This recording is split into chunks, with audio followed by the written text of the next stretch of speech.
ग्वालियर में भारतीय जनता पार्टी के लोकसभा चुनाव कार्यालय का शुभारंभ में पहुंचे भारतीय जनता पार्टी के दिग्गज नेताओं ने कार्यकर्ताओं को चुनाव में अति आत्मविश्वास में नहीं आने की नसीहत दी है। ग्वालियर के मानक विलास कॉलोनी में मोदी हाउस पर भाजपा का चुनावी कार्यालय बनाया गया है। इस मौके पर केंद्रीय नागरिक उड्डयन एवं इस्पात मंत्री ज्योतिरादित्य सिंधिया, क्लस्टर प्रभारी भूपेंद्र सिंह, कैबिनेट मंत्री नारायण सिंह कुशवाहा, पूर्व मंत्री डॉक्टर नरोत्तम मिश्रा, ग्वालियर सांसद विवेक शेजवलकर समेत हजारों की संख्या में कार्यकर्ताओं और नेताओं ने हिस्सा लिया। अब की बार 400 पार और फिर एक बार मोदी सरकार के नारे के साथ भाजपा नेताओं ने कांग्रेस पर जमकर प्रहार किया। पूर्व मंत्री नरोत्तम मिश्रा ने जहां एक और अति आत्मविश्वास का उदाहरण देते हुए खुद ही गलती स्वीकार की कि उन्हें अति आत्मविश्वास के चलते हार का मुंह देखना पड़ा, वहीं उन्होंने कांग्रेस पर मुस्लिम तुष्टीकरण का आरोप लगाते हुए कांग्रेस को आतंकवादियों का समर्थक करार दे दिया।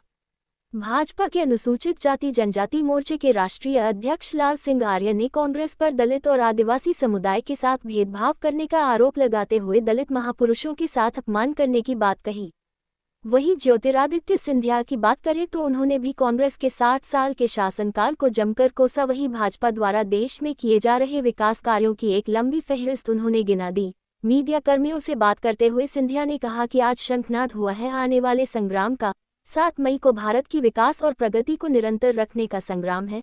7 मई को भारत की अखंड शक्ति को विश्व पटल पर उजागर रखने का संग्राम है और मुझे विश्वास है ग्वालियर वासी प्रधानमंत्री जी के साथ कंधे से कंधा मिलाकर एक नई शक्ति संपूर्ण देश, संपूर्ण प्रदेश और आपके और हमारे ग्वालियर के लिए भारत सिंह जी के रूप में, सांसद के रूप में ग्वालियर की विकास और प्रगति का द्वार खोलेगा। भारत सिंह जी के विकास और प्रगति को निरंतर रखने का संग्राम 7 मई को भारत की अखंड शक्ति को विश्व मंडल में उजागर करने और मुझे विश्वास है कि ग्वालियर का एक एक निवासी प्रधानमंत्री जी के साथ कंधे से कंधे मिला एक नई शक्ति संपूर्ण देश के लिए, संपूर्ण मध्य प्रदेश के लिए और आपके और हमारे ग्वालियर के भारत सिंह जी के रूप में कागे भारत सिंह जी कागे भारत सिंह जी के रूप में सांसद के रूप में पूर्ण रूप से भारत ग्वालियर की विकास और प्रगति का नया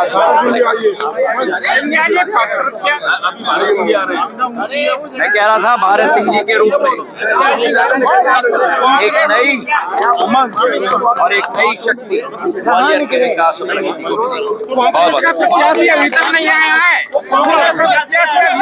और कांग्रेस से पूछिए, कांग्रेस से पूछिए या राजा साहब से पूछिए या कमलनाथ जी से पूछिए।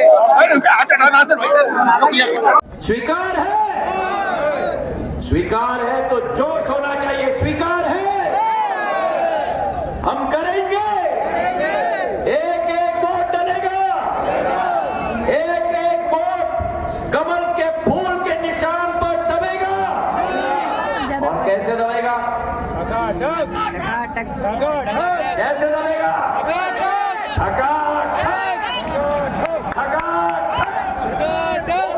मेरे मंच मेरे साथ कैसे डलेगा?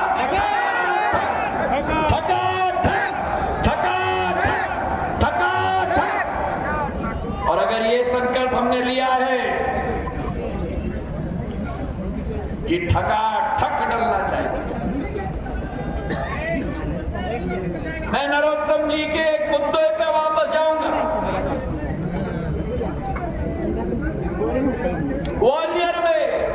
ग्वालियर चंबल में अति आत्मविश्वास का वातावरण नहीं होना चाहिए। मेरे भाइयों, मेरी अपील है आपसे, जरा यहाँ जो सीढ़ी पे खड़े हैं जरा बैठ जाए। आपके पीछे भी मेरे परिवार खड़ा हुआ है भैया, आप मेरे प्रिय हो, वो भी मेरे प्रिय हैं।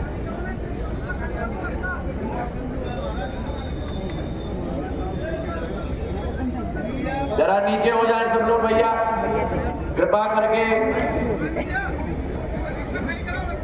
मेरा एक निवेदन है कि अति आत्मविश्वास में न रहें। मुझे याद है 5 महीने पहले जब विधानसभा चुनाव हो रहा था,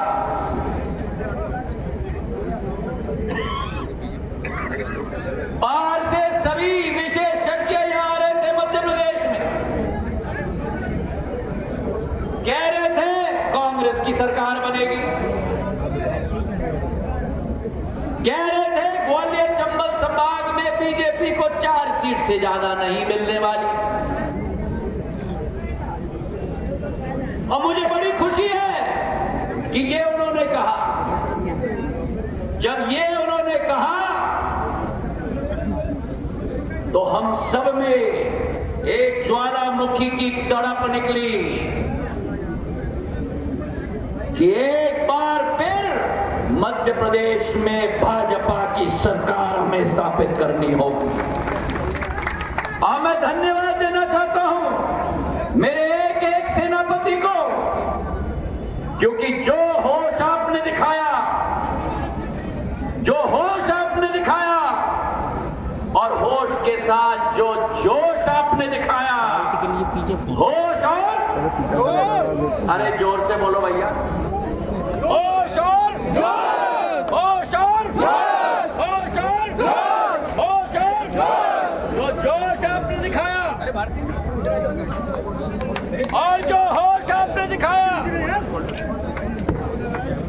जो होश और जो जोश आपने दिखाया, होश और जोश, होश और होश और होश और होश और होश और होश और होश और होश और होश और नारायण सिंह जी होश और होश और होश और होश और होश और वो होश और वो जोश ने कांग्रेस को बेहोश कर दिया।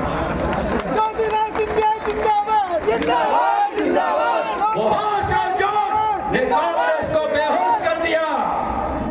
और आज मैं आपसे निवेदन करना चाहता हूं कि भाई एक वातावरण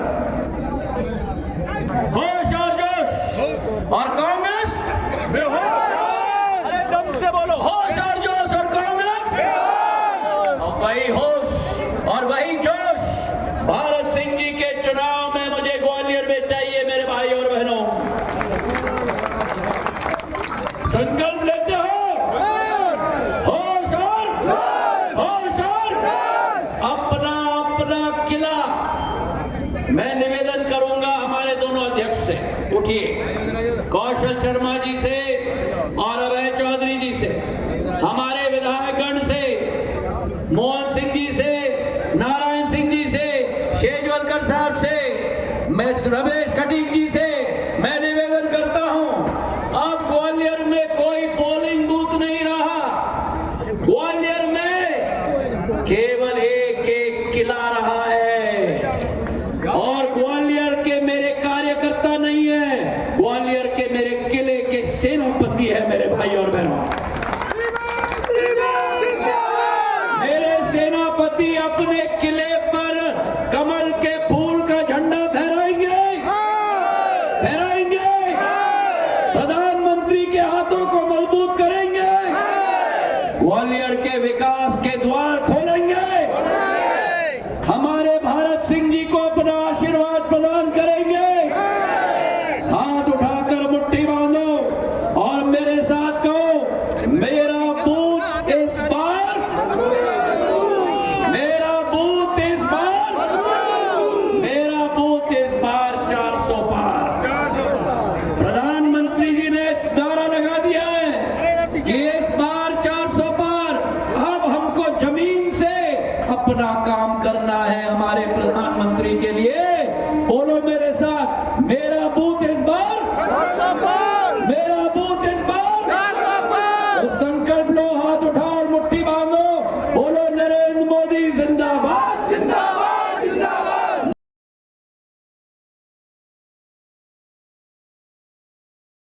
6 अप्रैल को भारतीय जनता पार्टी का स्थापना दिवस है। भारतीय जनता पार्टी ने बड़ी तैयारी करते हुए लोकसभा चुनाव में कांग्रेस के लक्ष्य को हासिल करने के लिए 1 लाख कार्यकर्ताओं को भाजपा में लाने की तैयारी कर ली है। आपको बता दें कि अब तक भारत कांग्रेस के हजारों वरिष्ठ नेता और कार्यकर्ता भाजपा का दामन थाम चुके हैं। वहीं क्लस्टर प्रभारी भूपेंद्र सिंह का कहना है कि कांग्रेस तो विधानसभा चुनाव में ही कई बूथ को सरेंडर कर चुकी थी, अब कांग्रेस में कुछ बचा नहीं है। कांग्रेस अपने अस्तित्व की लड़ाई लड़ रही है। हम सभी इस बार नरेंद्र मोदी को प्रधानमंत्री के पद पर देखना चाहते हैं। यही वजह है कि इस बार भारतीय जनता पार्टी ने 400 पार का नारा दिया था। पूर्व गृह मंत्री और भाजपा के कद्दावर नेता नरोत्तम मिश्रा ने कांग्रेस पर बड़ा हमला बोला है। उन्होंने कहा है कि इस बार का चुनाव चुनौतियों से नहीं है, पनौतियों से है। CAA आएगा तो नागरिकता चली जाएगी, कृषि बिल आ जाएगा तो जमीन चली जाएगी, कोरोना की वैक्सीन आएगी तो नपुंसकता आ जाएगी। ऐसा विपक्ष है। चुनाव इस बार का चुनौतियों से नहीं पनौतियों से है, ये बात ध्यान रखना। आगे उन्होंने कांग्रेस पर निशाना साधते हुए अपने चिरपरिचित अंदाज में कहा कि अभी एक कार्यकर्ता कह रहा था कि गर्मी नहीं आ रही, अब गर्मी कहां से आएगी। भगदड़ के हालात हैं कांग्रेस में। भगदड़ के पके पकाए और बने बनाए विधायक जा रहे हैं। मैंने तो राहुल बाबा से कहा था कि तो नागरिकता चली जाएगी, कृषि बिल आ जाएगा तो जमीन चली जाएगी, कोरोना की वैक्सीन आ जाएगी तो नपुंसकता आ जाएगी। अरे यार, ये ऐसा विपक्ष है। चुनाव इस बार का चुनौतियों से नहीं है, पनौतियों से है, ये बात ध्यान रखना।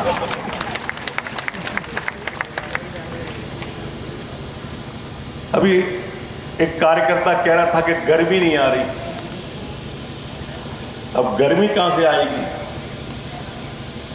भगदड़ के हालात है कांग्रेस में, भगदड़ के पके पकाए और बने बनाए विधायक जा रहे हैं।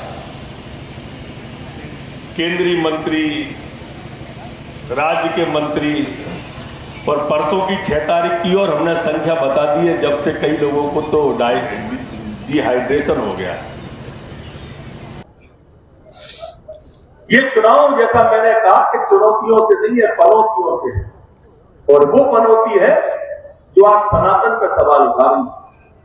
वो आज हमारे सनातन को डेंगू कह रहे हैं। राहुल गांधी के भाषण का मुद्दा होता है हिंदू और हिंदुत्व में अंतर करना। दिग्विजय सिंह कभी गाय की बुराई करते हैं कि गाय हमारी माता कैसे हो सकती है, कभी गोबर का सवाल उठाते हैं, वो गोबर में बनी रहती है। अरे मुझे एक बात बताओ,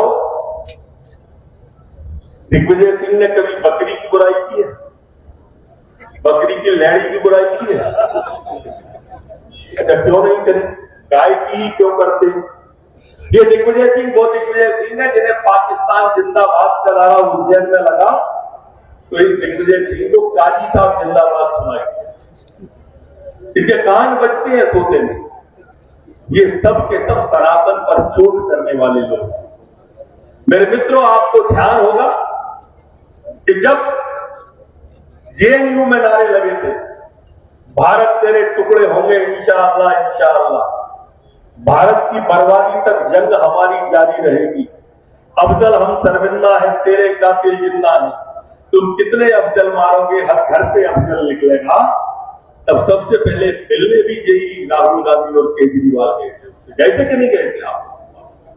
यही तो वैचारिक लड़ाई है। बस तुम उनसे मिलने जाते हो जो कहते हैं कि तुम कितने अफजल मारोगे हर घर में अफजल निकलेगा, और हमारी लड़ाई इसी बात की है कि हम घर में घुस के मारेंगे जिस घर में अफजल निकलेगा। मोदी है, इसी का परिणाम है कि काशी में कॉरिडोर बाबा विश्वनाथ का बन गया। मोदी है तो इसी के कारण राम मंदिर बना है, तो वहीं पर सामाजिक समरसता के पंज और राम को पहचान दिलाने वाले महर्षि वाल्मीकि का हवाई अड्डा भी ज्योतिरादित्य सिंधिया जी और मोदी जी के नेतृत्व में बनकर तैयार हो गया।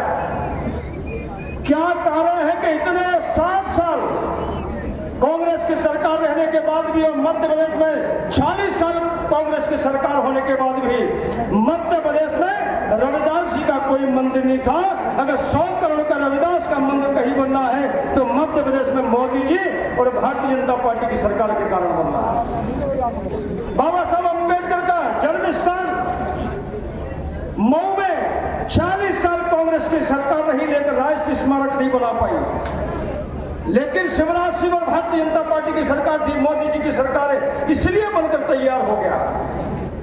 बहनों भाइयों, मैं ये बातें जानबूझकर इसलिए कर रहा हूं कि मोदी है तो ही भारत का सशक्तिकरण है, मोदी है तो ही भारत का मान सम्मान स्वाभिमान है। और इसलिए मोदी जी के लिए एक एक कमल चाहिए, एक एक कमल चाहिए।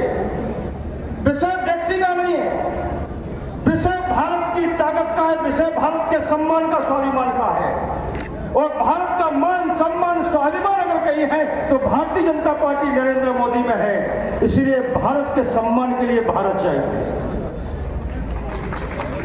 भारत के सम्मान के लिए भारत चाहिए, क्योंकि भारत जीतेंगे तो नरेंद्र मोदी जी के साथ खड़े होंगे। और नरेंद्र मोदी आगे जब खड़े होंगे तो ज्योतिरादित्य सिंधिया जैसे हमारे मंत्री यूक्रेन रूस के युद्ध में से हमारे नौजवान बच्चों को निकालने के लिए ताकत पैदा कर सकेंगे।